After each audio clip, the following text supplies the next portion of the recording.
Olá, sejam muito bem-vindos ao ObraCast. Eu sou o Érico Thiago, juntamente com o Diego Silva, e hoje entrevistando o engenheiro civil Adrielson Soares, com aquela pegada de ser engenheiro no Pará é bom.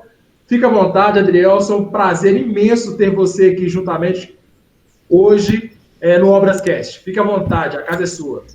Boa tarde, pessoal. O prazer é meu, na verdade, né, estar aqui para compartilhar um pouquinho desse amor pela engenharia. O fato de ser no Pará muda um pouquinho do que a gente aprendeu, né? Porque aqui as coisas são um pouco mais diferentes. Umas coisas melhores, outras não tão melhores, como em qualquer outra região, né? A gente tem as dificuldades dependendo da obra, como em qualquer outra região. Legal. E você pode falar alguma coisa aí, Diego? Não, pode continuar aí. Pode continuar aí. E o papo aqui com o Adrielson. Cara, Adrielson, eu acho bacana pela experiência, né? Nós que tivemos um contato bacana na PUC, estudamos juntos, e aí você voltou para a sua cidade, né? Que é do Pará, e já foi logo pegando algumas obras e algumas experiências, assim, fantásticas, né? E você pode falar para a gente como foi aí sua trajetória de formação e já indo para grandes obras para a gente? Posso sim. Na verdade, não foi nem um pouquinho fácil, né? Porque a gente vai numa levada de estudante e do nada tu tem aquele impacto de que muita coisa difere do que a gente estuda. Umas coisas, né?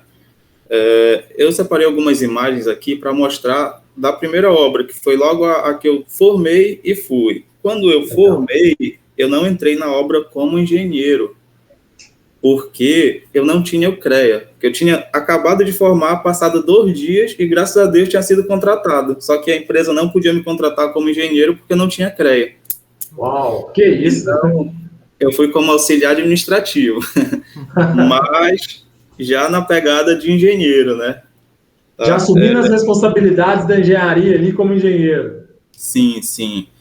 Eu iniciei numa obra junto com o Ivan, que é um puta profissional, né? O cara, ele é muito, muito safo nas coisas que ele faz. Então, assim, além da obra, eu tive uma ajuda muito grande dele como profissional.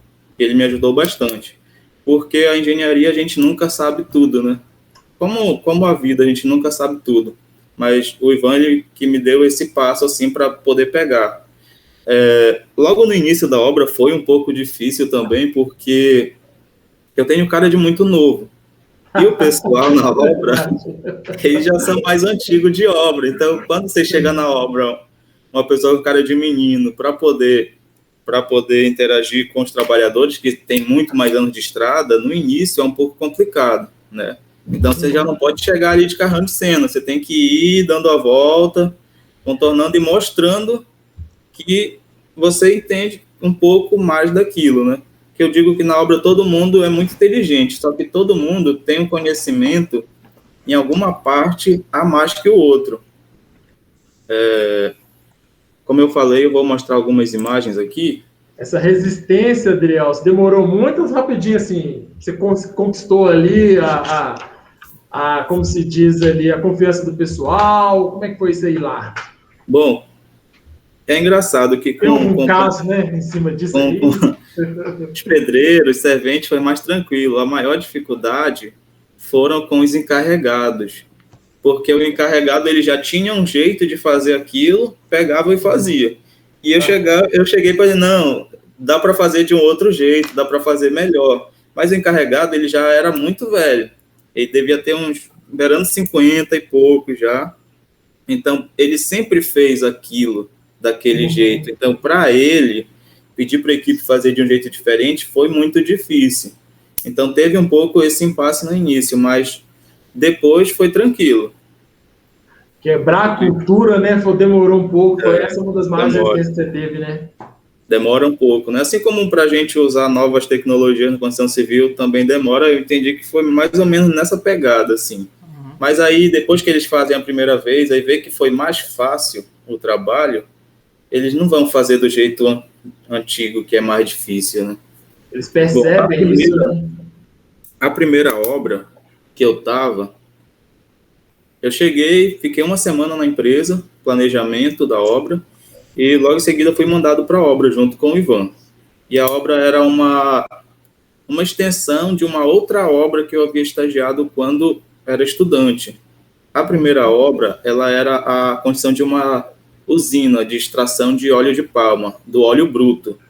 E essa obra que eu fui já depois de formado, ela é uma refinaria do óleo bruto. Então, ele já não pegava e exportava mais o óleo. Eles já iam pegar o óleo, extrair o bruto, refinar ali mesmo e vender. E agregar muito mais valor, né? Então, eu tirei algumas imagens aqui, mas para poder ilustrar algumas etapas, algumas dificuldades, alguma coisa que eu notei de diferente na obra. Bacana, legal você ter trazido isso para a gente, para ele poder ver e visualizar também, né, Adriel? Você ter uma noção maior de como que é e da dimensão, né? Óleo de palma que você falou, que você comentou? Isso, óleo de palma. No caso, a palma é o dendê. Eu não fazia ideia de que o Brasil era um produtor no porte que é. No porte que é. Ele é um produtor muito, muito robusto em relação aos outros. Acho que ele fica em segundo lugar aqui na América do Sul, salvo engano. Então, a gente não ouve muito falar, né? Na faculdade, não ouve nada. E é uma parte, assim, depois do agronegócio, é uma parte que movimenta muito dinheiro. Né? Olha, eu não sabia. Só que ainda é um pouco fechado. Em qual cidade que é aí do Pará? É na cidade de Tailândia. Tailândia fica mais ou menos no centro ali do Pará. Bacana demais. Tá? Bom,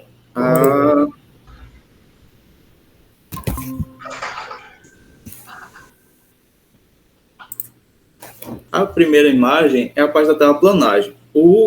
A dificuldade que a gente teve aqui é que o Pará... A imagem da terraplanagem, está só no seu nome ainda. Aí, isso só mesmo. Um instante. Tá certo. Essa aí é a... Tá certo, agora sim. Agora apareceu a imagem? Certo, aí. Agora apareceu. Beleza. Essa primeira imagem mostra um pouco do processo de terraplanagem, né?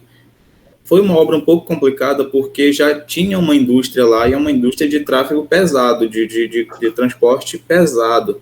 Então, a segurança no trabalho ali foi muito pesada em relação aos trabalhadores, porque para acontecer um acidente dentro de uma indústria é muito rápido. Muito rápido. Qualquer deslize, né? Voltando à terraplanagem, o Pará é um estado que chove, meu amigo. Chove, chove, chove. E a gente aprende na terraplanagem na matéria que a gente tem que ter uma umidade ótima, né? Para poder chegar a uma compactação ótima. Só que é muito complicado tu chegar numa umidade ótima quando chove todo dia. Né? Então, a gente teve que procurar técnicas de correção da umidade do solo para poder chegar no grau de compactação que a gente queria. André, abrindo um parênteses aí, qual foi Você pode falar aí uma das técnicas que você usou para fazer essa correção aí? Para quem tá... Como? Você pode estar falando aí para a gente uma das técnicas que você usou para estar fazendo essa correção aí? Tá. A questão chove muito, né? Isso aí é um desafio que acontece muito. Algumas... Tá. O diferencial é que o Pará ele chove muito, só que quando não está chovendo, está muito quente. Tá? Uma técnica simples foi os rasgos que a gente fez. Então, a gente compactava num dia. E aí, eu trabalhava o dia todo, compactava. Quando você compacta o solo, ele já perde um pouco a capacidade de absorção de água. Então, a gente não se preocupava. O problema era quando a gente chegava no final do dia e não dava tempo de compactar até o nível que a gente queria. Então, à noite chovia e de manhã a gente tinha que esperar até o sol esquentar, entrar com a máquina e fazer rasgos.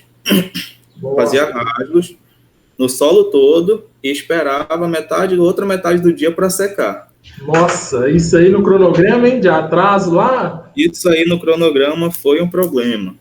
Caraca. Foi um grande problema. Outro ponto que a gente teve aí foi que aí era um aterro, então a gente teve muito solo borrachudo em várias partes, então teve que extrair todo o solo borrachudo, que foi um gasto a mais, né, que não estava previsto na obra, que alguns pontos na sondagem não apareceu o solo borrachudo, mas quando a gente começou a escavar, apareceu.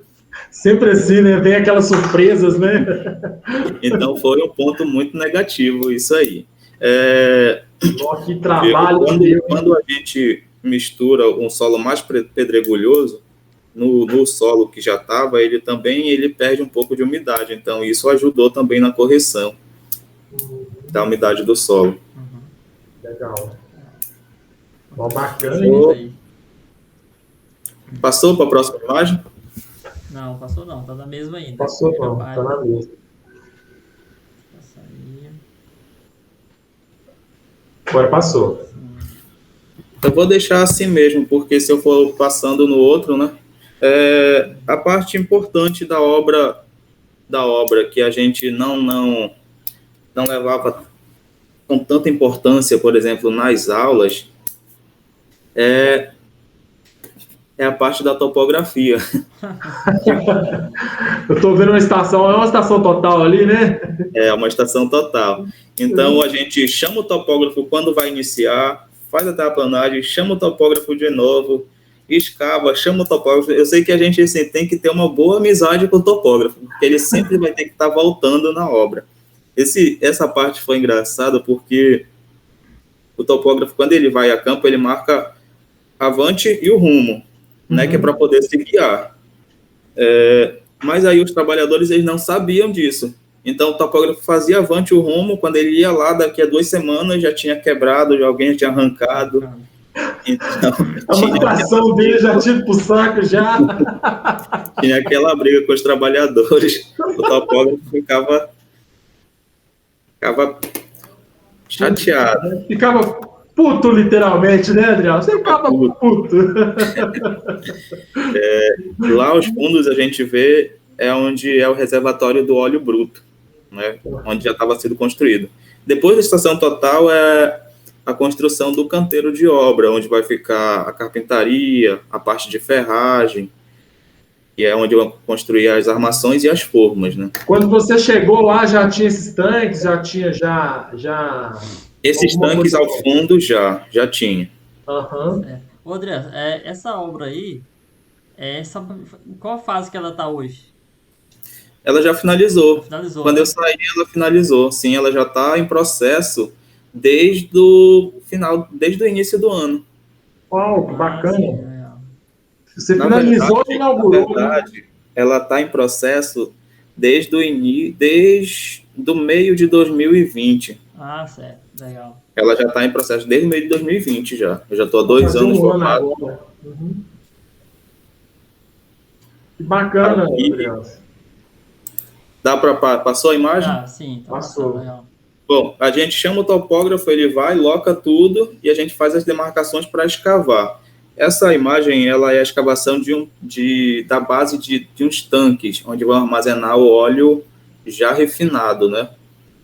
Eu coloquei essa imagem aí porque na construção civil, a gente por exemplo, na aula a gente meio que não aborda tanto as questões do maquinário, né? A gente aborda as questões técnicas em relação ao material, em relação à mão de obra, mas em relação ao maquinário, a gente não aborda tanto. E eu acho, assim, uma questão muito importante, porque o que uma máquina faz, meu amigo, em um dia de serviço, pode colocar 200 homens, que não vai. É um rendimento muito grande, né? Um ganho, né? O rendimento é muito bom. E ainda mais quando você tem um operador bom. Percebe que esse cara aí, ele está cavando um círculo com a concha da retro. Um círculo com 1 metro de largura. Então, isso é um trabalho muito cauteloso, né? E se eu fosse colocar aqui, eu colocaria 10 homens, eles iam passar 1 mês cavando. Tem um negócio na obra que chama acabou, banhou, que é um negócio engraçado. Você põe... Como é que é o nome?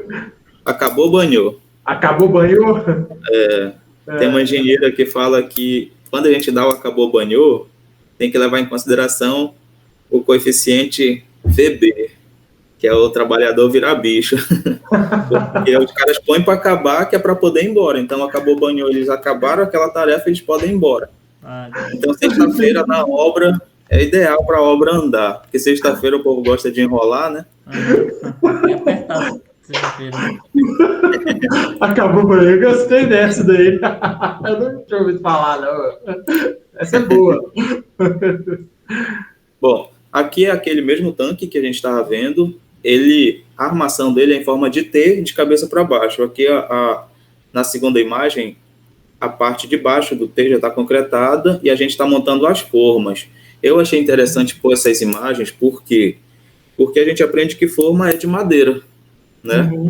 E numa obra, nem sempre a forma vai ser de madeira. A gente pode utilizar muitos materiais. Nesse caso aí, a gente utilizou alvenaria. Isso chama forma perdida, porque a gente faz a forma de alvenaria e a gente não tira mais de lá. É uma forma perdida. Aí tu pensa, mas deve onerar muito o processo, né? Porque a alvenaria ela é muito mais cara do que o madeirite, que é a madeira. Eu perguntar justamente isso. Eu falei, mas e o custo disso, Adriel? Que é a madeira. Só que se a gente for colocar no orçamento, levando em consideração os fatores de tempo, a gente ganha muito tempo no processo de construção. No processo de construção é muito rápido fazer uma forma de alvenaria. No processo de montagem, porque o processo de montagem de uma forma de madeira é demorado, é muito demorado. Quando eu cheguei, eu não tinha essa ideia de demora de montagem de forma, então eu achava assim que em 2 horas ele já montaria a forma e no cronograma já entraria a concretagem em seguida. Então, num dia eu achei que dava para fazer tudo, mas em um dia é a montagem de uma forma. Com um carpinteiro bom. Um cara bom de serviço, né? Boa. Nesse caso aí,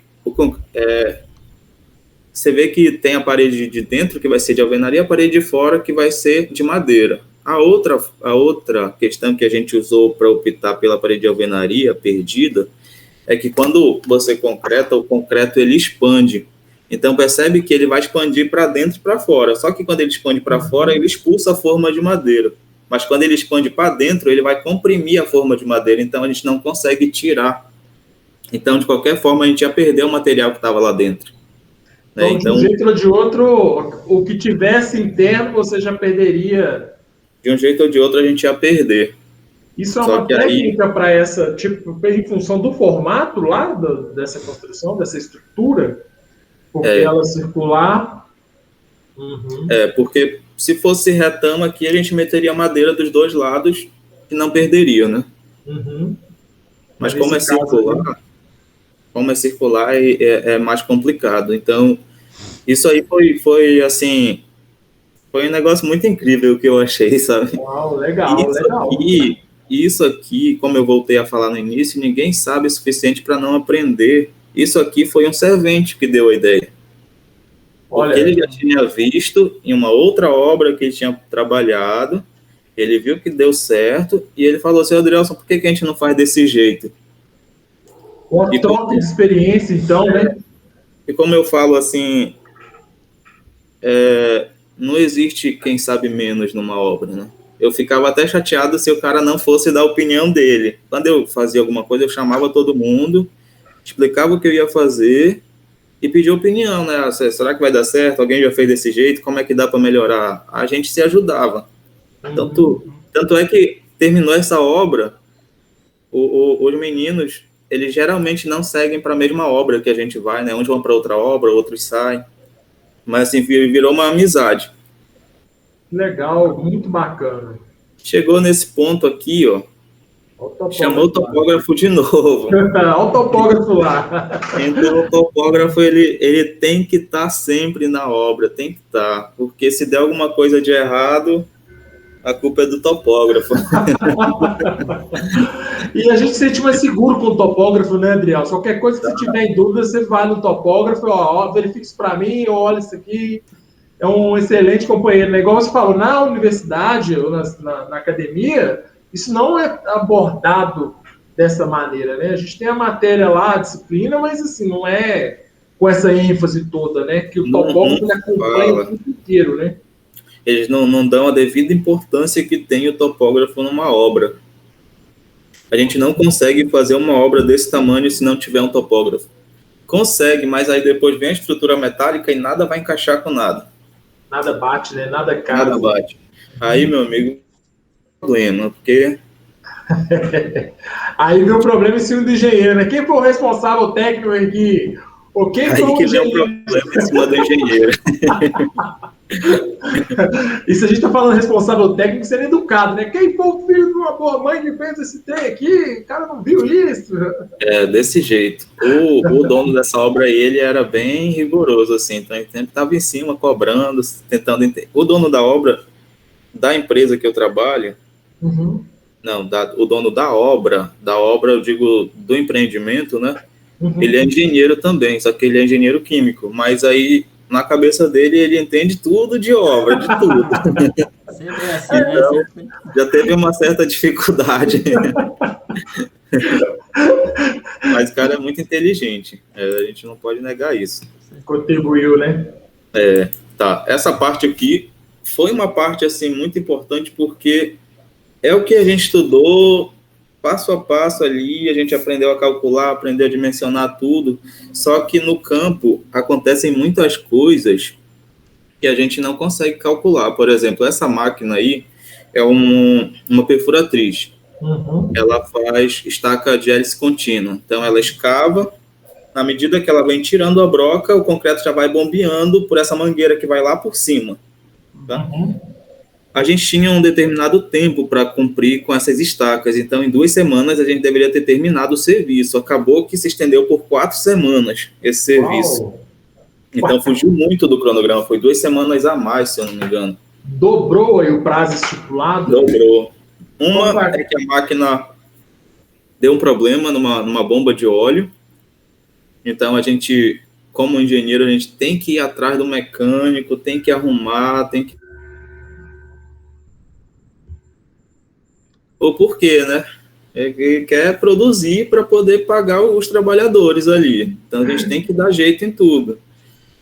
O outro problema a gente saiu, estava concretando, bacana, a gente saiu para almoçar e o operador da máquina encerrou, só que ele não prestou atenção que a mangueira, o mangote, ele estava cheio de concreto. Nossa! E o concreto endureceu nesse mangote, rapaz. Dor de cabeça, né? Sério, Adrielson? Mas a gente teve que desmontar esse negócio tudo, jogar no chão, passar com um caminhão por cima para tentar quebrar o concreto, pegar a retro, balançar aqui para tentar quebrar o concreto. Foi assim, um dia perdido, né? Esse é um caso bom, né? De como não fazer, né? Como não fazer. De ficar atento, né? Essas estacas aí, elas eram 4 estacas por bloco. Tinha 25 metros de profundidade. Uau. Aqui eu coloquei essa imagem aqui, que foi um dia cabuloso, meu amigo. A gente virou a noite praticamente na obra, porque tinha que chegar perto do cronograma para não perder muito tempo. Então a gente ficou... Nesse dia eu aprendi que o engenheiro, ele é mais psicólogo na obra do que engenheiro. Porque tu tem que convencer o cara a ficar na obra contigo. Nossa. E se tu for embora, ele vai embora. Então tem que ficar lá com ele. Não pode também ir embora, né? Porque se acontecer algum problema, tu é o responsável técnico. Então tu tem que... Nesse momento aí, nessa etapa, eu já tinha subido de cargo, eu já tinha virado engenheiro. Então, já tinha assumido a obra, né? Então, nesse dia, a gente foi umas 3 horas da manhã embora. Hora extra foi ótima. Caraca, e esse convencimento? E como é que o cara fica lá na hora que você chega e fala, cara, a gente tem que ir ali com todo jeitinho, a gente vai ter que terminar o serviço. E aí, como é que faz? Porque, normalmente, vou falar peão aqui, que é o termo mais comum, né? Mas com todo respeito, a pessoa fica meio invocada, né? Tipo assim, fica. Até mesmo a gente que passa o dia todo, nessa obra era o dia todo no sol. A gente ia planejar à noite. Então, já era um cansaço muito excessivo, né? Nesse caso, eles ficavam o dia todo no sol, mas ficavam fazendo força, então o cansaço era muito maior, não tinha nem comparação, né? Então, meu amigo, eu recorri à técnica do churrasco. Eu sabia que tinha um pulo do gato.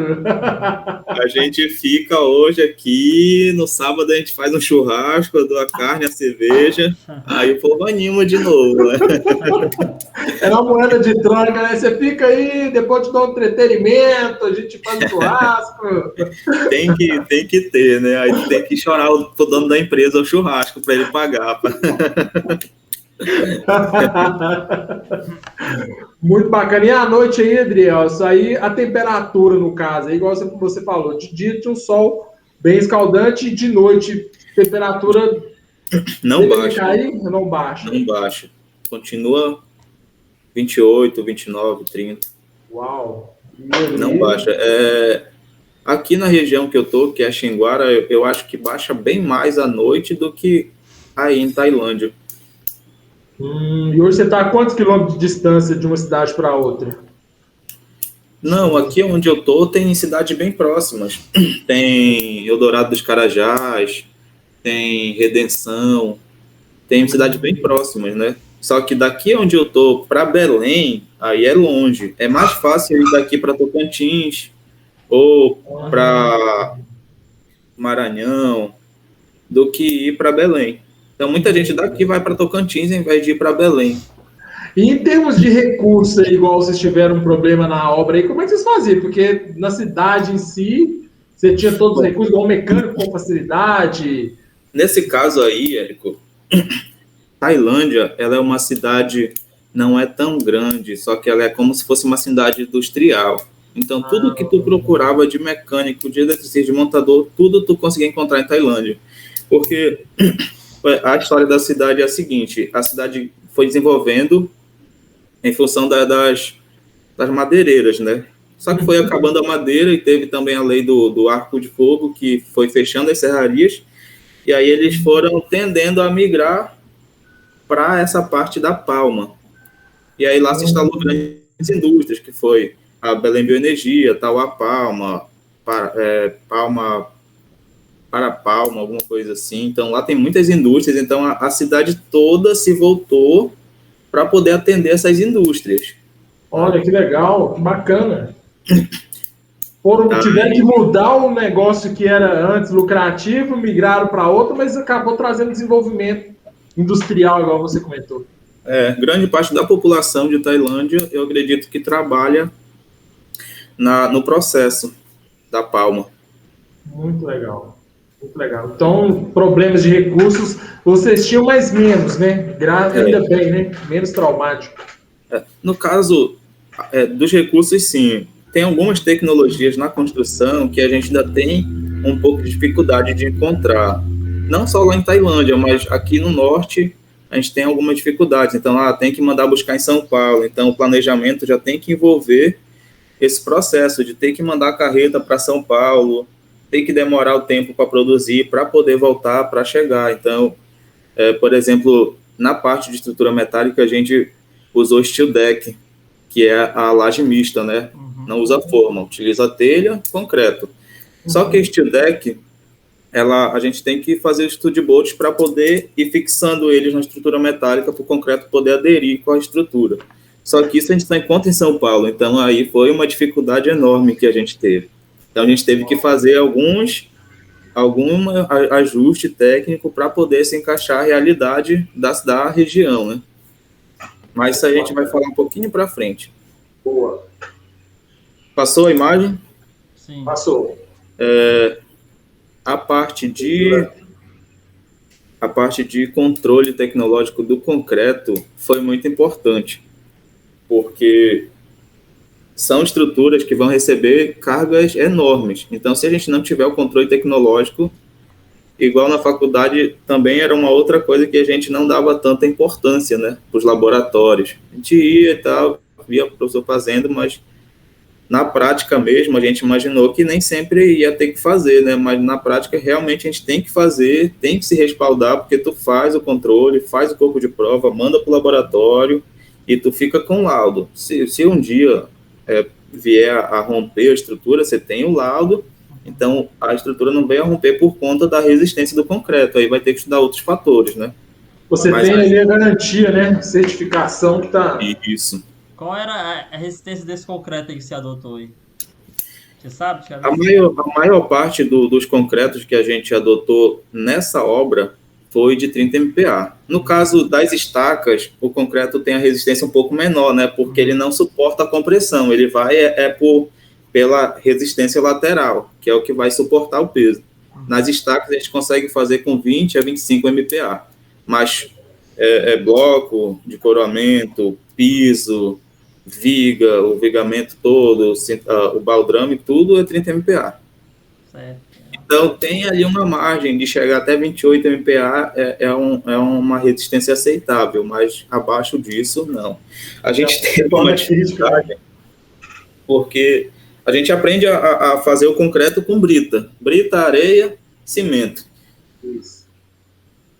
Só que aqui, nessa cidade aí, ou mais para o norte do Pará, a gente não encontra brita com facilidade, a gente encontra seixo rolado. Eu lembro que você falava muito de seixos aqui, você fala, esse é seixo rolado. Então, a brita, ela não tem aqueles cantos, né, aquela diagonal, que a brita tem a diagonal, o seixo rolado, ele é redondo. Uhum. Então, ele dá uma resistência no concreto, mas ele não dá uma resistência tão boa quanto a brita. Então, a gente teve um pouco de problema para poder encontrar um traço ideal para esse concreto. Tem a questão da areia também, que a areia na região toda ela não estava bacana, ela estava vindo muito poluída, tinha muito barro no meio da areia, resistência. Que isso, e aí vocês tinham lá uma concreteira lá ou vocês viravam o concreto na obra? Como é que era? Tá vendo essa primeira imagem? Não tem um caminhão amarelo no canto? Tem. Esse caminhão é como se fosse uma mini usina. A gente tinha 2 caminhões desse na obra. Ele vai, pega a areia, joga para dentro, pega o seixo, joga para dentro, rola, e a gente consegue trabalhar o concreto nela. É como se fosse um caminhão, um caminhão concreteiro, né? Mas com uma concha. Ele é uma betoneira normal, mas só que a dosagem, tudo ele faz direto na obra, né? Ele é um caminhão betoneiro, só que com uma concha. E quando o volume era muito grande, a gente tinha uma concreteira lá que ela funcionava quando tinha obra, quando não tinha, parava. Então, a gente utilizava essa concreteira lá. Só que era complicado porque não era tão bom o controle tecnológico deles. Então, a gente fazia os primeiros caminhões para testar e depois ia tentando mudar o traço, né? Para chegar naquilo que você estava precisando, a resistência ideal ali. Isso também foi um desafio, então, eu imagino, né? Porque isso tudo você vai gerando um atraso na sua obra, né? Muito. Nossa. Só que é preferível ter esse atraso, de ter um atraso aqui de 1 semana para poder esperar o teste de resistência, tudo certinho, do que você pegar ali na tora, concretar e depois ter que fazer o teste estequiométrico e dar uma resistência baixa. Aí tem que quebrar tudo e refazer. O prejuízo é muito maior, né? O prejuízo é muito maior, porque o cimento tá caro demais. Nossa, e como está? Mas bacana demais. E esses atrasos, como é que era essa comunicação sua que ficava na obra com o administrativo? Por exemplo, compras, fluía normal? Vocês tinham reunião de carteira, por exemplo? Ou reunião de obra para comentar, ver quais seriam as possíveis dificuldades? Essa negociação com o dono também da obra, como que era isso? De prazo? Quando a gente estipula um cronograma de uma obra, a gente já joga uma data bem maior do que deveria, né? Que é justamente para poder engolir esses atrasos.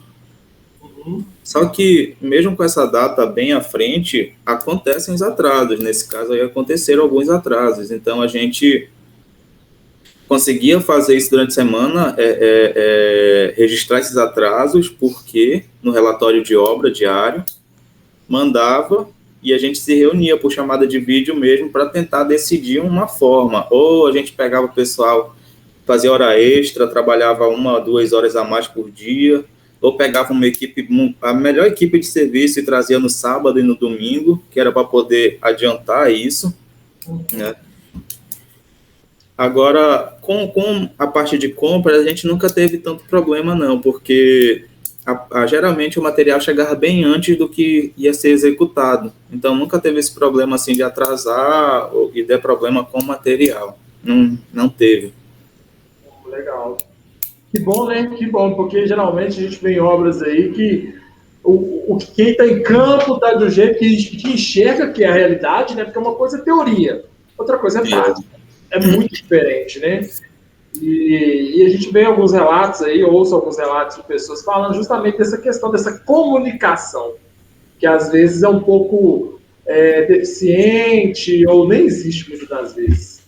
Que Nesse caso, o escritório ficava em Castanhal, que é umas 4 horas de viagem até Tailândia.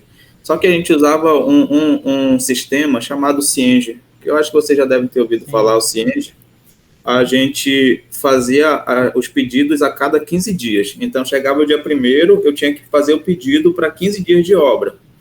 E só daqui a 15 dias ia chegar. Então, dia 15 eu fazia de novo para mais 15 dias. E só dia 30 ia chegar. Então, era sempre de 15 em 15 dias. O problema acontecia às vezes porque geralmente o cara do setor de compras ele não é da área da construção, né?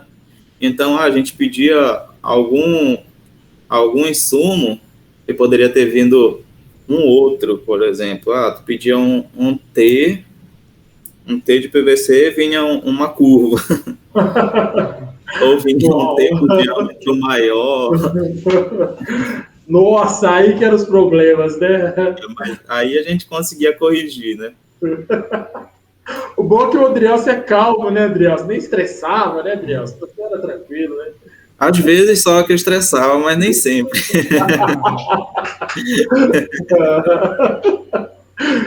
Nossa, você já tá descaberando. Não é possível! Que estrei! Vou brincar com o cara, vamos pra porrada. Tô brincando. Outra vez eu tava numa obra e a minha irmã foi lá, tava na reta final já. Aí eu saí falando pra ela: olha, falta fazer isso, e faltavam 3 dias pra entregar a obra. E ela falou: mas tu tá falando calma desse jeito? Falta só 3 dias, ainda falta tudo isso. Eu falei: não, mas já tá tudo planejado, como é que vai ser feito, tudo. Então, o planejamento é muito importante para a gente ter uma vida mais saudável, sabe? Porque se não planeja, meu amigo, tu passa muita dor de cabeça. Muita dor de cabeça mesmo. Beleza. Tá dando para ouvir direito aí? Sim. Pode continuar. Beleza. O Thiago travou a internet, mas continua aí. Beleza. Essa parte aqui eu coloquei só por curiosidade mesmo, que é a parte de arrasamento das estacas. E na faculdade a gente via muito arrasamento, calculava arrasamento e tudo, mas aí na prática é complicado, né? Porque a estaca ela passa por nível do solo, então tu tem que escavar em volta e quebrar a ponta que passou. E para quebrar essa ponta que passou é um pouco demorado, é trabalhoso, é desgastante para o trabalhador, né? Aí depois ele faz o bloco de coroamentos, aqui já isso, faz o arrasamento, que é a segunda imagem, depois volta já com o bloco de coroamento. Esse bloco de coroamento aí, eu tive um problema com o encarregado porque eu pedi assim, faz desse jeito aqui para colocar, para não fazer tanto esforço. Só que ele pegou todos os trabalhadores e fez de um outro jeito. E ele fez de um jeito que, assim, demandava muito esforço do pessoal, né? E eles fizeram meio chateado. Aí, na segunda vez, eu fui, falei com eles já fizeram do outro jeito. Aí já foi melhor. Aí já foi melhor. Aí é foda, né? Aí você fala, não é possível. Quando você viu, não é possível que o cara fez igual eu falei. Eu falava, esse Cardozinho é complicado. O Cardozinho, ele já tinha uns 58 anos já. Uau! Era complicado mexer com ele. Tá com ele de assistir esse vídeo, hein? O Cardozinho, com todo respeito, viu? Mas ele era muito competente. Tá certo aí. Cardozinho, com todo respeito e competência, viu? Aqui é só para coisas que acontecia. Já passou, aqui, já era. Montado as formas todas, aqui a gente concretava. Nesse caso aí, esse aí já é um concreto usinado que veio lá da fábrica, lá da usina de concreto. Já não foi, a gente não produziu na obra, né? Esse bonitão aí na frente sou eu, esse cara aí. Tu vê que todo mundo... controvérsias. Tu vê que todo mundo tá tudo muito protegido, né? Com máscara, com touca, é porque como a fábrica continuou no processo de produção, então gerava um resíduo, que era um pozinho da produção, então esse pó ficava no ar, então tinha que usar a máscara, Antes da pandemia a gente já estava usando máscara direto. Já. Você já estava à frente já há muito tempo, já estava à frente do tempo. Legal, lá. Vocês já estavam já prevenidos já há mais tempo. Lá é um lugar mais seguro, né? E a questão do sol também era muito forte o sol, então a gente tinha que se proteger. Essa imagem aqui, ela foi uma curiosidade, né? A gente tinha os laudos todos, só que aí o contratante, ele pediu para a gente fazer o teste para ter certeza que estava chegando na resistência, né? Então a gente teve que fazer esse teste, chama teste estequiométrico. E aí você vai, fixa essa máquina estequiométrica contra o concreto e ela faz uma força, o concreto faz a força de volta. Essa força de volta a gente mede e anota e joga no gráfico lá para poder saber a resistência do concreto. Ele te dá aproximadamente a resistência do concreto. Uau. Esse que está de capacete de camisa preta, ele é um doutor da UFPA, é especialista em concreto, ele é doutor em estruturas. O cara é assim, fora da base.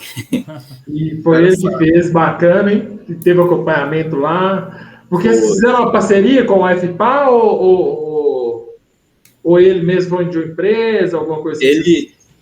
Ele é o dono da empresa que fazia os testes nos corpos de prova para a gente. A empresa dele chama MPA. Legal. É o professor Paulo. E esse que está junto com ele é o meu mentor, o Ivan. O cara, camisa 10 da Inovare. Eu achei, eu ia perguntar se era você olhando assim, professor Adriano, se você que estava acompanhando aí e tal. Eu estava tirando foto, ele estava anotando. Esse é o Ivan. Esse que é o Ivan, gente boa. Boa. Bom, aqui a gente já tinha escavado tudo, feito as estacas, feito o bloco de coroamento, e esse é o pescoço que se sobressai em relação ao bloco de coroamento. Isso daí já é a base para esperar a estrutura metálica, né? Então, essa base aí, a gente chamou de novo o topógrafo para ele poder alinhar certinho onde ia ficar cada chumbador, que são os pinos de ferro, né, que ficam dentro da base, para poder encaixar os pilares. Com a estrutura, né? Encaixa certinho. Com a estrutura tem que encaixar certinho. Uau. E tem que encaixar. Se não encaixar, eu nem sei como seria, na verdade, porque graças a Deus deu tudo certo. Mas se não encaixar, é bem complicado. Tem formas de você resolver, mas assim, é bem complicado e caro. Porque no caso aí, teria que cortar os inserts, furar novamente e inserir um material que é como se fosse uma solda líquida, que endurece lá. E o custo disso aumentando e ficaria para vocês, né? Para a empresa que executou. Rapaz, o custo disso é alto. Uau! Imagina. Aí, depois que aconteceu o teste, que veio tudo, a gente finalizou a base. Percebe que nessa primeira imagem a gente colocou a lona, que é para poder não ter a percolação de baixo para cima, né? E também tem o colchão de brita, porque o contratante, ele exigiu que fosse brita mesmo, porque a brita ela dá uma resistência maior. Então a gente fez um colchão, fez o aterro, fez um colchão de areia, fez um colchão de brita e uma camada de lona, e depois veio o concreto. Então, vocês chegaram a compactar essa brita que estava nesse colchão de brita? Não, né? Só colocaram ela e... A areia, a gente começa pela areia. A areia, geralmente, a gente não compacta ela. A gente enche ela de água. Quando a água desce, ela vai fechando os vazios com areia. Então, ela meio que já auto-compacta ali, ela se adensa sozinha. A brita, você precisa compactar, só que não tanto, porque ela não se agrega muito bem, então, se você compactar muito ou pouco, vai dar na mesma. Uhum. Mas aí vocês fizeram uma compactação mais leve? Foi. Mais leve. Uhum. Tem que compactar de qualquer jeito. E vieram com a lona e depois... Depois a camada de concreto de 30 MPa. Aqui é a parte mais importante, essa, que é a cura do concreto. É que ali é uma área muito grande e o local é muito quente. Então, se você não curar o concreto, que é o processo de você poder molhar o concreto, ele vai sugar toda a água que já tem na mistura e quando não tiver mais água, ele vai começar a fissurar. Quando ele fissura, ele baixa muito a resistência. Então... Qual que é o diâmetro ali, Drielso? Assim, o diâmetro lá dessa estrutura que vocês estavam fazendo aí? Eu não lembro muito bem, Érico, mas se eu não me engano, ele vai perto de 6 metros, 6, 7 metros. É bem grande. É bem considerável. Aqui, olha, a gente fez uma borda de areia, borda de areia em volta e encheu de água. Olha, mais a importância da máquina de novo na construção. Tem que ter, né? E essa máquina era alugada? Não, essas máquinas todas são da empresa. Legal. Essa empresa ela é de um porte grande. Ela é estruturada para fazer obras industriais mesmo. Esse é da Inovare? Esse é da Inovare, isso. Legal. Ela também construiu já existia ali atrás. Foi ela também que fez. Foi. Aqui... E qual o horário que vocês colocavam essa água aí que vocês... Eu tô vendo aí Essa água, ela tem que ser no finalzinho do dia. Então, a última tarefa nossa era curar as bases. Porque se você colocar logo em seguida do concreto, a água ela vai furar o concreto, né? Então, já prejudica também. Então, tem que demorar um pouquinho, que é para dar aquela cura, aquela pega inicial na superfície, e depois vir com a água. Mas, assim, ao longo do dia, vamos supor que você coloca mais no final do dia e vai, passa... Ela evaporava muito rápido, assim? No caso, evaporação e por causa também da cura do concreto que se desprende muito calor, né? Claro. Isso. No caso aí, a gente molhava no final do dia, passava à noite. Quando a gente chegava, estava um pouco úmido. A gente ia, molhava de novo. A gente passava assim, molhava 2 vezes ao dia. De manhã cedo e à tardinha. Uns 2 dias já estava ótimo já. E sempre ali eu vejo que é uma bombona de 1000 litros. Esse espaço todo ali, gastava essa água toda. Gastava. Toda. Porque o concreto aí já começava a absorver também essa água. Né? Na troca, né, de cura, né, do que é o do processo. Legal. Isso. E aí evitou trinca, fissura, né? Bacana, hein? Grande demais essa obra, hein, André? Tá dando para ver o mouse aí? Sim. Tá. Tá.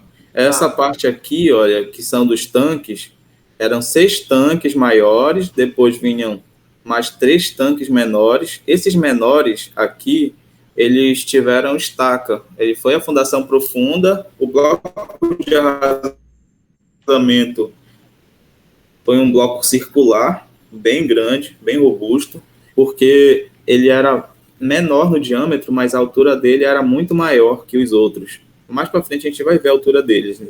Então ele teve que ter uma fundação um pouco diferente dos outros. Né? Lembra que esse aqui era só um T de cabeça para baixo? Esse aqui não, ele foi feito estacas, foram feitos 24 estacas, se eu não me engano, em cada bolacha dessa daqui. Uau. Aqui já estava com as bases todas prontas, já estava iniciando o piso da refinaria. Essa primeira área ela é a refinaria, essa segunda dos tanques é a tancagem, onde vai armazenar. Vê que tem uma contenção em volta? Essa contenção ela é calculada assim, o seguinte, você pega o volume do maior tanque, mais uma porcentagem, e distribui no volume da área que você quer fechar. Tem que ser o mesmo, né? Então, se o maior tanque romper, ele consegue conter o óleo. É como se fosse um dique que você monta, né? Isso, exatamente. Aqui mais uma outra imagem, que era olhando de cima, mais antiga. Uau! Vê a mata em volta. Gigante, bem grande essa obra, Andreas, para acompanhar e ver. Vocês fizeram uso de drone lá em algum instante? Sim, sim. O dono da empresa, ele sempre acompanhava, então ele levava o drone. Tem uma situação engraçada que o drone ele faz um barulho peculiar, né? Que parece uma abelha. Aham. O rapaz estava aqui, né, trabalhando e quando viu o barulho vindo, ele nem parou para olhar o que era. Ele só pensou que era abelha, se jogou no buraco e se cobriu. Aí todo mundo ficou, mas que é isso? Rapaz, tu sabe que numa obra a encarnação é feia. Imagina a zoação, né? O cara nunca mais teve sossego. Oh, meu Deus do céu. Aqui é uma foto de como a gente transportava os corpos de prova, né? Tem que colocar areia em volta ou fazer uma caixa seccionada para cada corpo de prova e separado. Porque se ele, na hora da viagem, tiver atrito com o outro, pode ser que cause alguma trinca nele, alguma rachadura que prejudique na hora do ensaio. Então pode dar uma resistência menor do que realmente está o concreto. Que vai Então, interferir, né? tem que ter esse cuidado na hora de transportar o corpo de prova. Legal. Ali é a areia, né? Que vocês colocaram e foram colocando os corpos de prova e colocando mais areia para evitar. Como se diz, para ele ficar o mais estático possível, né? E Sem encostar um no outro e não ter nenhum movimento. sem atrito e estático. Isso. Ou o menor atrito possível, né? Esse aqui foi uma base diferente, porque ela parece ser normal como as outras, só que aqui a gente está em uma altura. Percebe que todo mundo está com cinto de segurança, preso na linha de vida. Essa base deu um trabalho, rapaz, porque a gente tinha que entregar ela e esperar os 28 dias para poder chegar o equipamento e ir para cima dele. Só que chegou no dia, estava terminando o prazo, e a gente teve que virar à noite na obra com os ferreiros para eles poderem terminar essa base. Porque se eles não conseguissem terminar, não ia chegar o equipamento e ela não estaria pronta para receber, né? Então foi um trabalho bem complicado, bem trabalhoso. Olha só a altura dela. Pelaquela foto não aparenta ser essa altura toda, não. Eu tô certo. Uau, aí tem o quê? Uns 5 metros? 3 a 5, de 3 a 5 metros, mais ou menos? Aí, se eu não me engano, ela tá a 7 metros do chão. Uau. Bem alto, hein? Bem alto. Tá? Essas fotos todas a gente conseguiu. E também as outras informações, eu coloquei aqui alguns dados que é do RDO, que é o Relatório Diário de Obra. Nesse relatório aqui, a gente coloca todos os dados todo dia. Que é justamente se tiver alguma ocorrência, a gente vai saber o que é que aconteceu no dia que teve, né? Vai saber o que aconteceu. Então, no primeiro quadro tem os dados da obra, depois tem os dados do tempo. Esse é só um resumo. Depois tem a equipe que estava de efetivo no canteiro, tem os equipamentos que tinha no canteiro, tem os terceirizados, que é a parte de alimentação, de transporte. Muito legal esse relatório de obra aí, bem detalhado, pergunta do tempo, né, que influencia também. Tem um histórico bacana, né, da obra, da evolução, de tudo, né? Tem um desenho. Muito legal. Aqui, a parte do desenho em vermelho era a parte que a gente estava trabalhando no dia, né? Esse ano ali. E já com a montagem. Fica muito aqui já começou a montagem. Aqui começou a complicar mais o serviço, porque quando você está trabalhando com carga suspensa, você não pode ter movimentação embaixo. De segurança mesmo, né? De forma alguma. Uma vez eu tentei colocar os trabalhadores lá, o técnico de segurança no trabalho trouxe a carteira de trabalho dele e disse: toma, pode dar baixa aqui na minha carteira. Eu não vou ficar aqui, não. Não vou ficar aqui, não. Não, mas na hora que já começa a montar a estrutura metálica, vai dando um outro corpo, né? Uma outra visão, né? Já vai dar uma dimensão do tamanho que são realmente as coisas, né? E essa parte metálica de estrutura foi renovada também? Foram vocês que fizeram ou foi uma outra empresa? Uma parte sim, mas as partes do tanque foi uma empresa chamada JMC. ela trabalha justamente só com a parte metálica. Esse tanque, eles são não são de um metal convencional, eles são Inox? de inox, sim. Inox. Esse daí eu vejo que é inox. O do fundo lá parece ser mais normal, né? De aço comum, normal, né?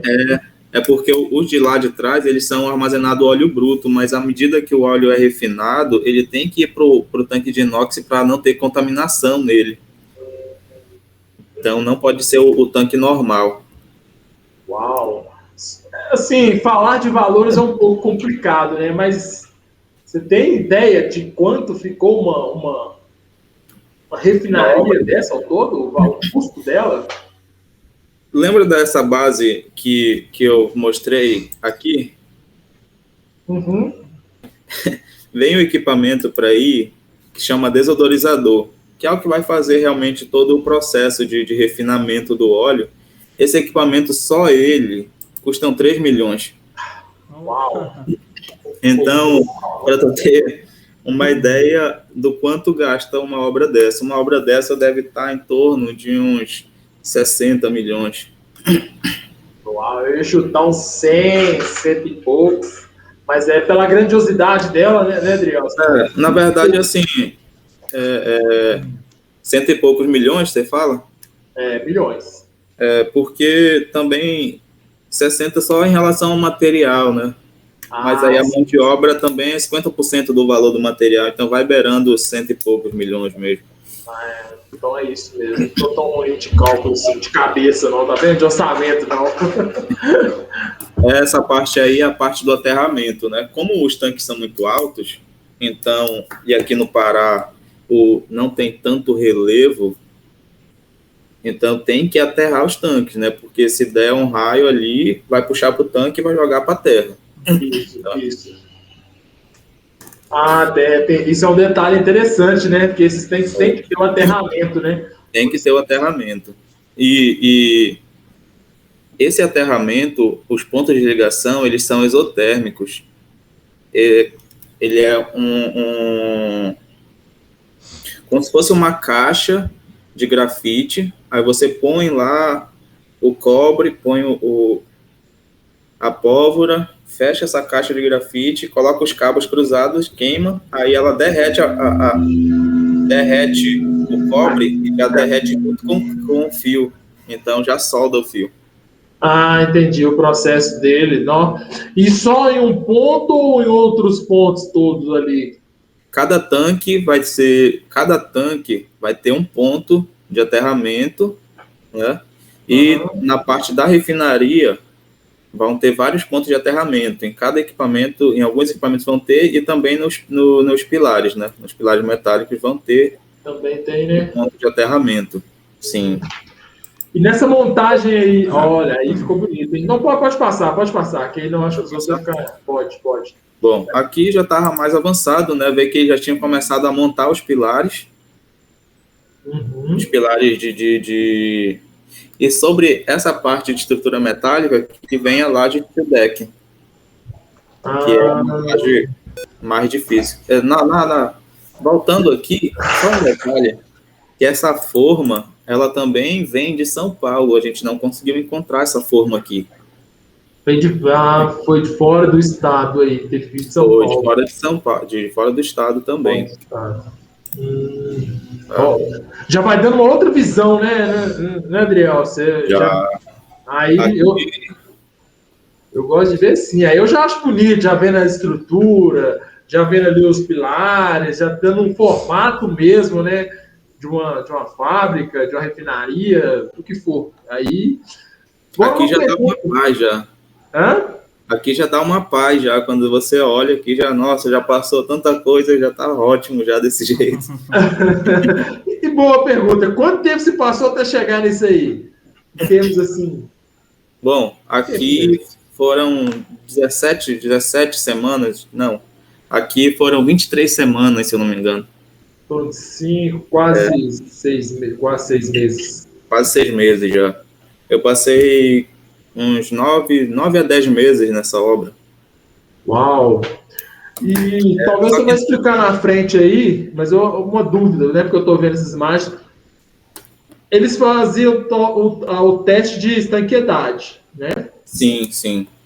O que eles faziam ali entre a estrutura e a parte ali de baixo da base do tanque em si para vedar ele? Você chegou a acompanhar isso?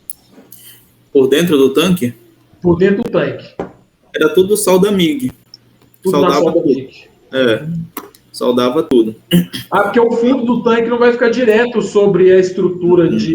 Não. Tem uma chapa redonda, e aí esse tanque ele vem em cima da chapa.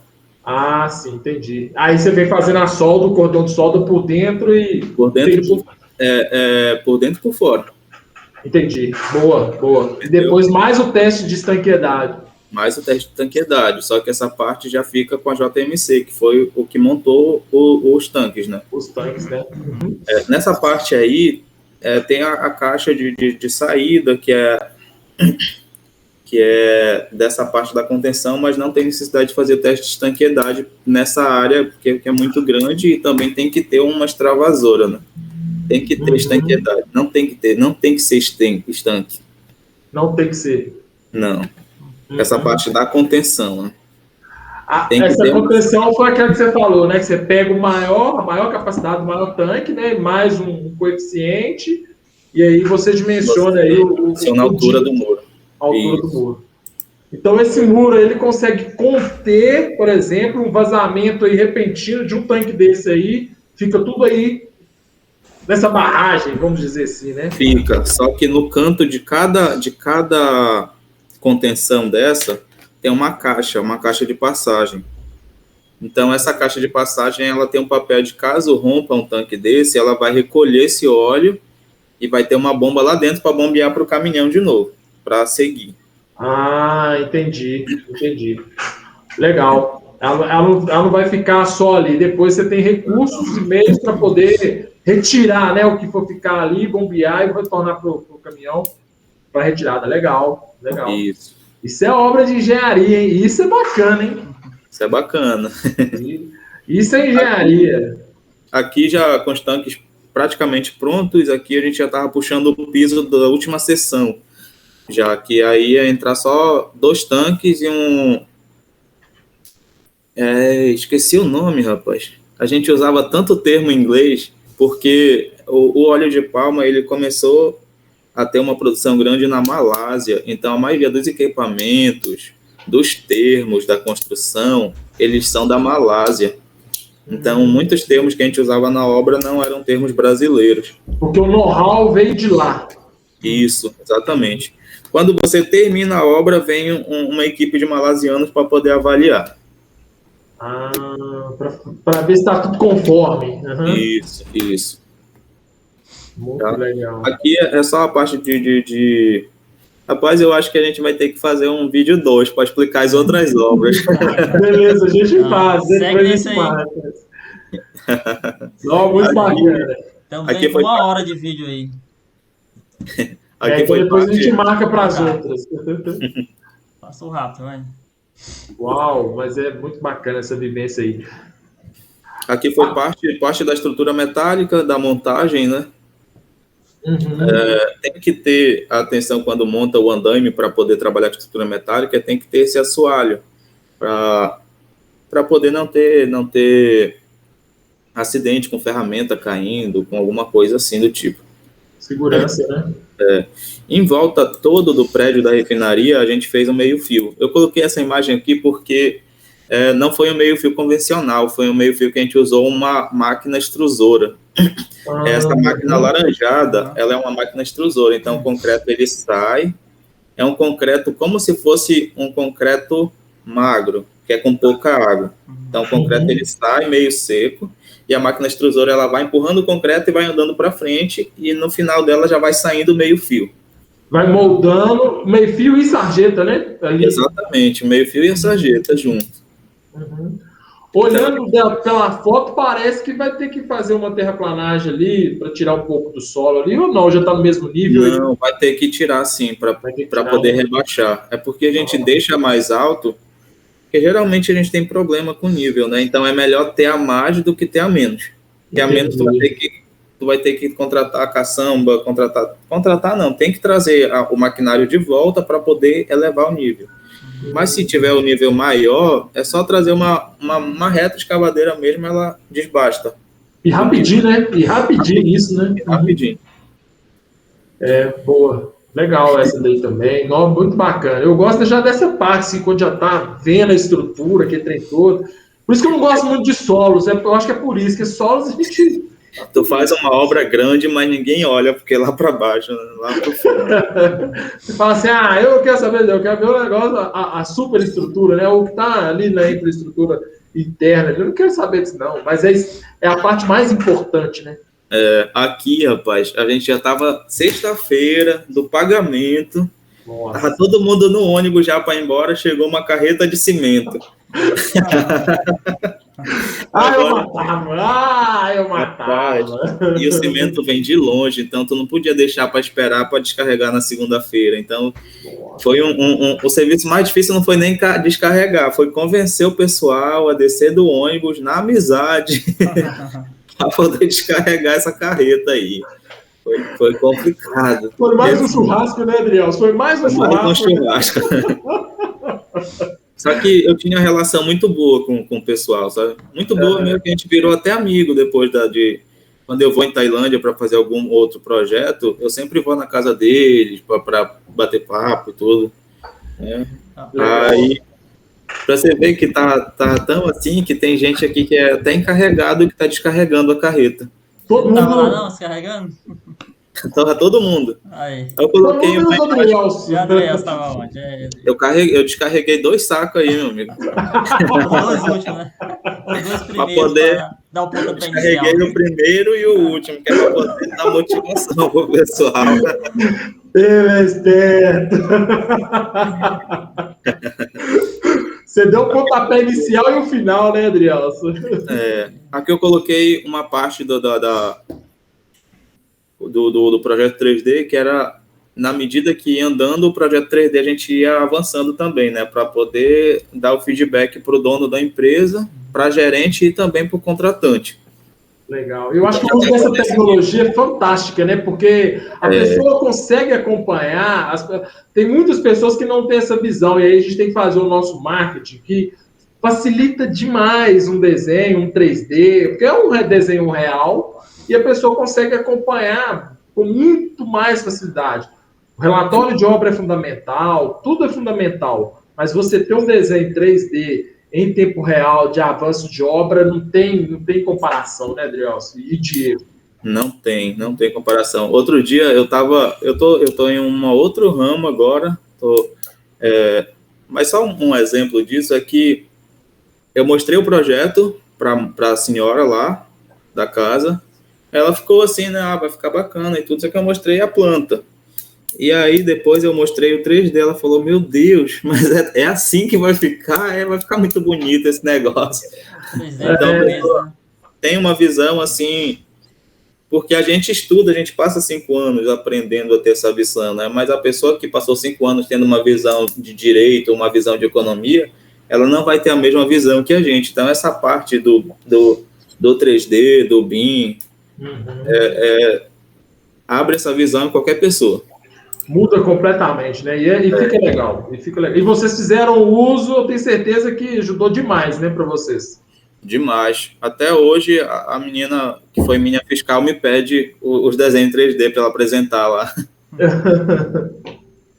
Aqui eu só tirei algumas fotos da parte do treinamento, que é importante, porque viu que tem muito trabalho em altura lá e tudo, não pode pegar e subir e fazendo. Tem que ter uma equipe com treinamento, com NR35, tem que ter esse treinamento, que é justamente para a pessoa poder usar o equipamento.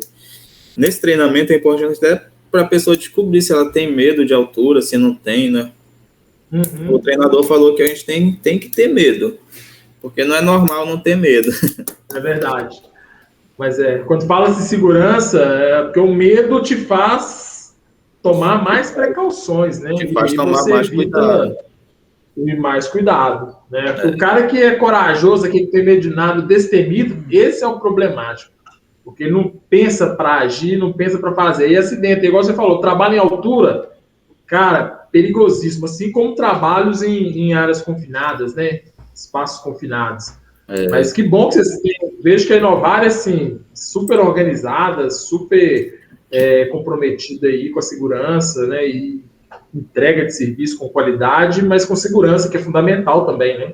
Com certeza, a gente nunca chegou a atropelar o tempo, assim, poderia entregar a obra um pouquinho atrasado, mas que os trabalhadores estivessem saudáveis, né? Que era o que a gente falava nas reuniões de manhã, é que na casa de todos vai ter alguém esperando a gente. Para a empresa, vai ser um trabalhador perdido, mas para a família, vai ser um pai, vai ser um marido, vai ser um irmão perdido. E a Inovar, ela tratava isso também como família, então, para ela não era só um trabalhador, né? Então, ela tinha esse cuidado de ter os treinamentos, de ter o acompanhamento, ver que até eu estava fazendo o treinamento, porque para ir lá, para poder acompanhar, né? Nesse dia eu até fui montar a laje lá, porque estava chegando de noite e eles não estavam acabando. Muito bacana. Aí, a próxima imagem aqui já é a estrutura já quase pronta. É o processo lá atrás, a estrutura quase pronta, os tanques quase finalizados, falta só a escadaria com as proteções. E aqui a estrutura metálica estava avançando. Se eu não me engano, ainda tinha mais 12 metros para cima ainda, mas já estava bem avançado. Tá? Aqui, lembra da... Mais 12 metros para cima? Era muito alto. Aqui era uma laje steel deck que eu falei. Esse aqui são os studded bolts, esses pinos. Eles são fixados na estrutura por um equipamento. E aí, o concreto, ele segura através desses studded bolts. Aí aqui studded bolts aí. Sim. Eles têm uma solda neles ainda aí, né? Vocês já faziam ele já... Ele é soldado? Ele é soldado. É soldado.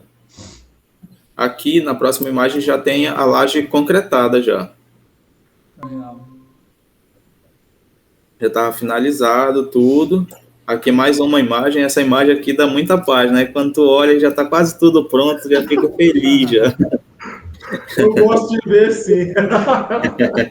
Por isso que eu acho que eu não consigo ficar em obra, assim, acho que por causa disso, porque eu sou muito ansioso, eu já quero ver tudo pronto, sabe? Por isso que eu prefiro ficar vendo no 3D, para chegar assim e falar assim, nossa, mas bonito, né? Na hora que já está nesse patamar, dá um alívio, né? Aí aqui mais uma imagem do patamar que já estava com os tanques prontos, faltando acabamento, as lajes prontas, e já estava no nível, quase chegando no último nível também. Uau! Aqui já é a refinaria finalizada, já com os tanques, os planos todos, o arruamento. Uau! Que top, hein? Então, olha só a altura. Cada espaço desse daqui são 5 metros. Uau! Então, 5, aqui 10, tem... 15, 20, 25, 30, 35... Com uns 40 metros, né? Porque o de cima ali parece ser maior. Né? O de cima e o de baixo, que é o primeiro, se eu não me engano, são 9 ou 10 metros. Uau! Bem mais altos. Então, aí foi a finalização da obra. Aí, nesse momento, aí já estava funcionando já. Então, vocês chegaram a acompanhar e ver o funcionamento da usina na atividade fim dela, né? Que é a produção do óleo de palma. Sim, eu não fiquei até o finalzinho, eu fiquei até a montagem de quase todos os equipamentos. Depois eu fui mandado para uma outra obra, que era dentro do presídio. Que já é assunto para o próximo vídeo. O próximo vídeo, não percam. O próximo assunto, o presídio.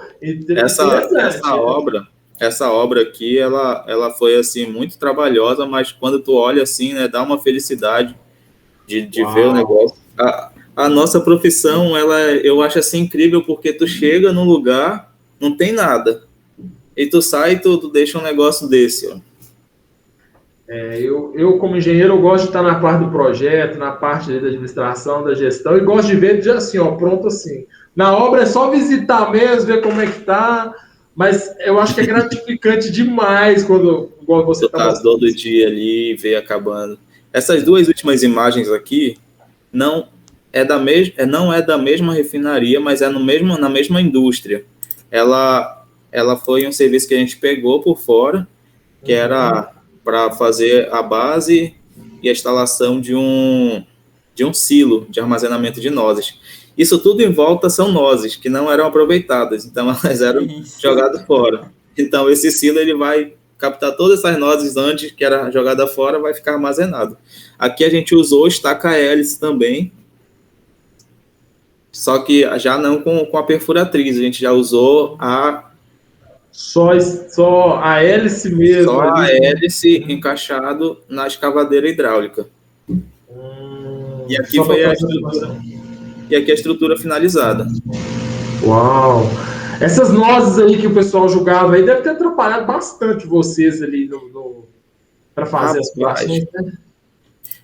Essas nozes elas foram complicadas, porque a gente limpava de manhã para construir, a gente limpava de manhã, trabalhava o dia todo, aí ia embora. No outro dia de manhã já tinha mais nozes do que quando a gente chegou. Então, era uma limpeza. Chegou um ponto assim que a gente chegou e falou, não, olha, eu cheguei a buscar, olha, não dá para fazer nada hoje lá, porque não tem como trabalhar. E a gente limpava todo dia, só que as nozes, elas saíam por equipamento em cima. E elas caíam aqui, onde a gente estava construindo. Então, saía lá de cima as nozes, a gente construía um tobogã de madeira que jogava lá para frente. Então, as nozes caíam, jogava lá para frente e a gente trabalhava aqui embaixo. Aí a gente conseguiu finalizar a obra. Nossa! Foi bem desafiador, né, essas obras. Oi? O engenheiro tem que pensar em tudo, né? O engenheiro tem que dar jeito. Tem que dar jeito, né? É que todo desafio que tem, se você for se abater pelo primeiro desafio, você não faz nada, né? Não faz nada mesmo. O desafio na construção civil ele é muito grande. E fora a parte de construção, que eu falei mais cedo, tem a parte psicológica, porque tu vai cobrar do trabalhador. Só que, às vezes, o trabalhador ele brigou com a mulher em casa, ou às vezes o filho está doente. Então, se eu visse o cara meio ali de lado, eu não chegava para brigar com ele. Eu chegava, chamava ele separado para perguntar o que estava acontecendo. Porque tu vê um cara bom de serviço, tu vê um cara bom de serviço num dia, e no outro dia o cara tá meio esmorecido ali, alguma coisa aconteceu. Alguma coisa não tá normal, né? E que bom que você identificava isso. Até um bom conselho. Nunca chame atenção assim na frente dos outros de um trabalhador, qualquer que seja, porque na obra, principalmente, se tu for chamar atenção, ele vai ficar chateado, ele vai enrolar no serviço, a tua obra não vai andar, porque quem entrega a obra, o dono da empresa e para o cliente, não sou eu, engenheiro.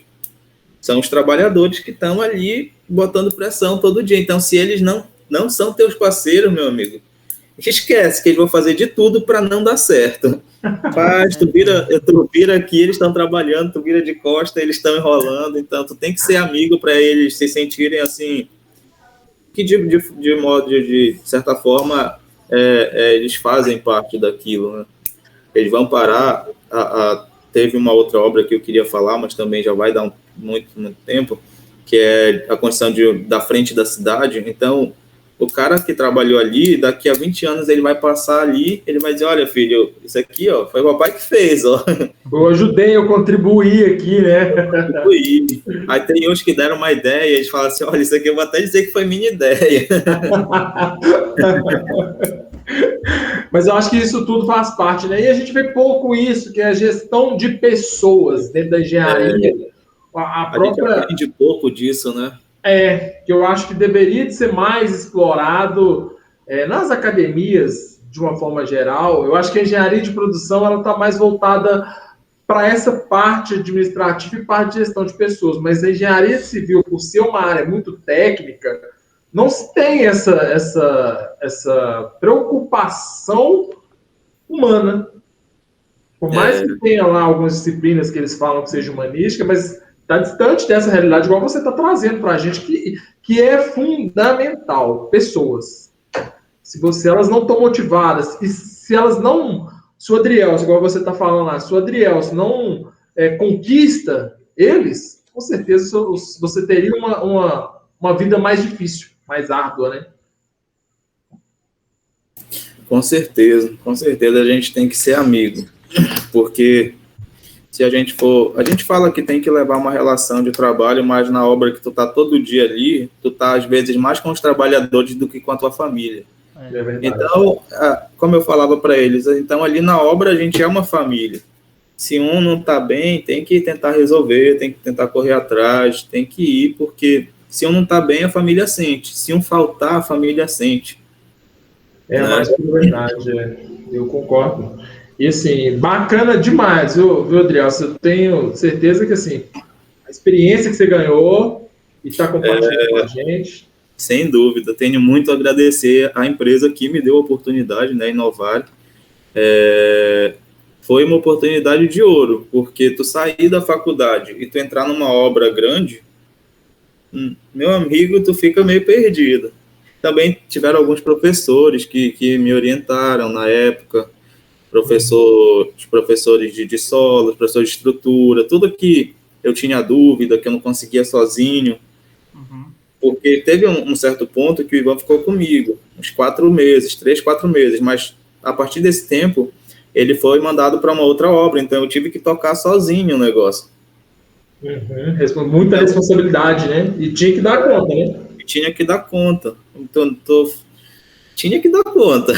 Não importa, se vira. Não quero saber, se vira. Professor Carlos, professor Antônio Júnior, me ajudaram demais.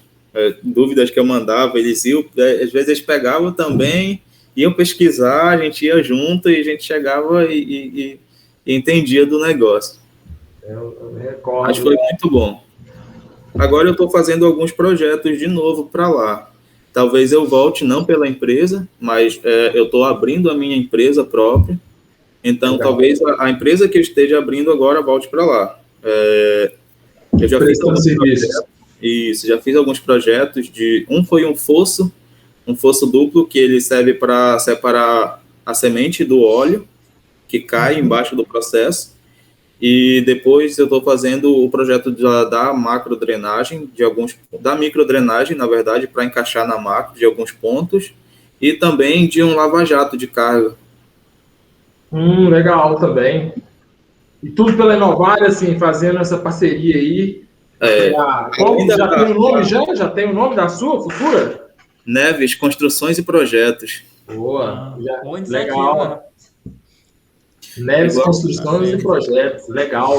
Além da experiência, assim, a Inovar, ela me proporcionou conhecer outras pessoas, né? Porque hoje em dia, as pessoas que foram, por exemplo, minhas fiscais de serviço, elas me indicam para outros serviços.